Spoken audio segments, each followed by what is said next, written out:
Imagine you say ball to your dog, then hold up the rope toy instead.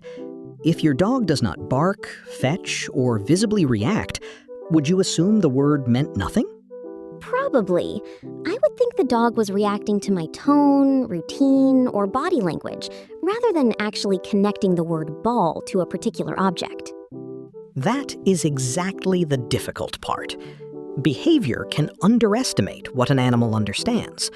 A dog may form an expectation without giving us an obvious action that reveals it.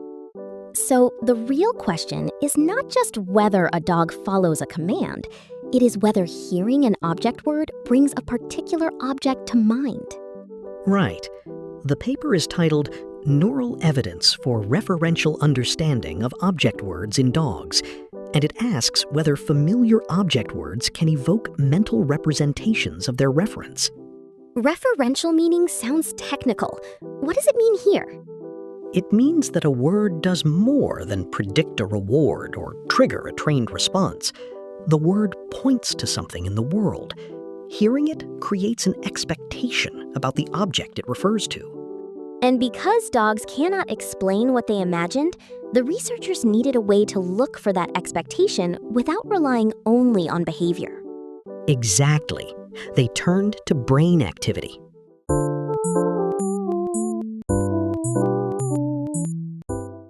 The challenge is that dogs clearly respond to human speech, but responding is not the same as understanding a word as a label for an object. A dog could hear ball and think, something fun is about to happen, without representing a ball specifically. Yes, that distinction matters. If the word activates a specific object representation, then showing the wrong object afterward should create a detectable semantic mismatch. Similar to hearing, I spread my toast with socks, you immediately notice that the final idea does not fit what the sentence led you to expect. That is the useful analogy. In humans, researchers often study semantic violations with event-related potentials, or ERPs, which are changes in EEG activity linked to particular events. And one famous response is the N400, which becomes sensitive when meaning does not match the expectation created by what came before. Correct. The authors used that logic with dogs. Instead of asking the animals to press a button or choose the correct toy, they asked whether the brain itself distinguishes a word-object match from a mismatch. That avoids a major problem. Failure to perform a task no longer automatically means failure to understand. Exactly. The research question becomes much sharper. After hearing a familiar object word, does a dog's brain respond differently when the object that appears is not the one named?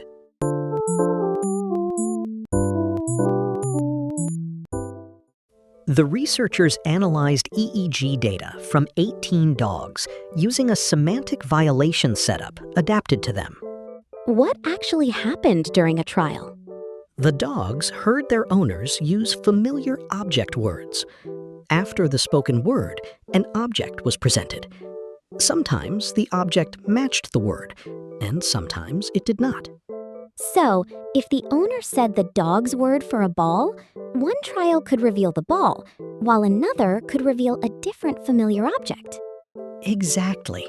Meanwhile, non-invasive EEG recorded electrical activity from the dog's brains. The researchers then derived ERPs, time-locked to the object presentation, and compared the match and mismatch conditions. Why focus on the brain response after the object appears, rather than just after the word? Because the critical test is whether the object confirms or violates what the preceding word has already led the dog to expect. If the word evokes a mental representation, the wrong object should create a different neural response from the right one. So the word acts like a prime, and the object tests what that prime prepared the brain for. Precisely. The study also used owners' reports of how well their dogs knew particular object words. That allowed the researchers to ask whether the neural mismatch was stronger for words judged to be better known. And they could also examine whether the effect depended on having a large vocabulary overall. Yes, those comparisons help distinguish a general semantic effect from one limited only to unusually word-gifted dogs.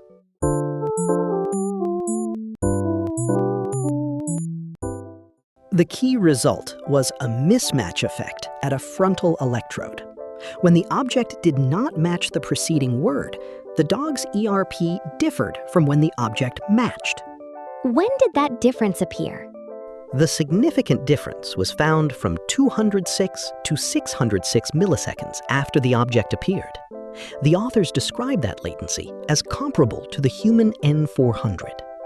So the dog hears a familiar object word, then the wrong object appears, and within a few hundred milliseconds, the brain response carries evidence that something does not fit.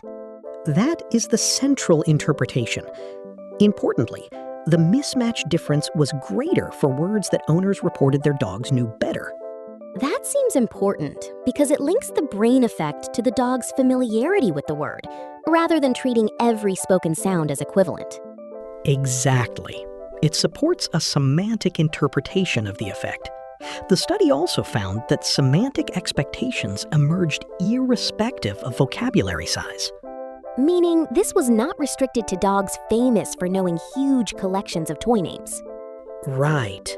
The authors argue that the findings show object words can evoke mental representations of their reference in dogs. They describe the result as the first neural evidence for object word knowledge in a non-human animal. But comparable to the human N400 does not mean a dog's language system is identical to ours. Correct. The evidence is about referential understanding of familiar object words, not human-like language as a whole.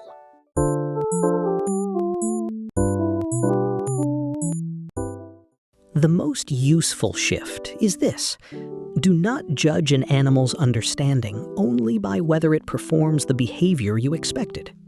A dog might know what a familiar object word refers to even when it does not immediately fetch the object, look at it, or give us an obvious sign. Exactly. In this study, the brain revealed a distinction that ordinary observation could easily miss. A matching object fit the expectation created by the word. A mismatching object produced a different neural response. That changes how I think about everyday communication with dogs. If I see the name of a familiar toy and nothing dramatic happens, silence is not proof that the word is meaningless to the dog. Yes, but the study does not justify assuming dogs understand every word we say. Its evidence concerns familiar object words and the mental expectations linked to them. So the practical lesson is not dogs understand human language just like people. It is some familiar words may function as references to specific objects in a dog's mind. That is the stronger and more interesting conclusion. It suggests that the capacity to connect a spoken label with a represented object may be more widespread in dogs than behavioral tests alone had made obvious. And it also gives us a broader scientific lesson.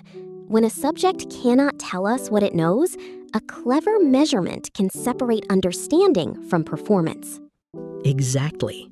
Sometimes the most revealing response is not what the animal does, but the expectation its brain shows when reality contradicts a word.